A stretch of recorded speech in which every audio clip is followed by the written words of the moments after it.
থাইল্যান্ডের একটি কুমিরের খামারে একটি মাল্টিন্যাশনাল কোম্পানির পিকনিক চলছিল। আনন্দ, হাসি, আড্ডা, গান এবং কিছু খামখেয়ালিপনায় কেটে যাচ্ছিল সময়। কিন্তু কোম্পানিটির এমডি হঠাৎ এসে ঘোষণা দিলেন, এই কুমিরে ভরা পুকুরে কেউ যদি জীবিত অবস্থায় সাঁতরে পার হতে পারে সে পাবে $5 মিলিয়ন, এবং সে যদি মারা যায় তবে তার পরিবার পাবে $2 মিলিয়ন।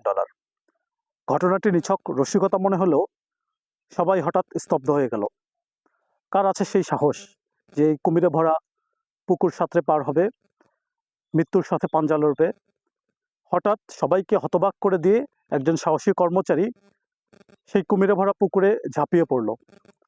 প্রাণপণ চেষ্টা করে সে সাঁতরে কুমির ভরা পুকুর পার হয়ে গেল।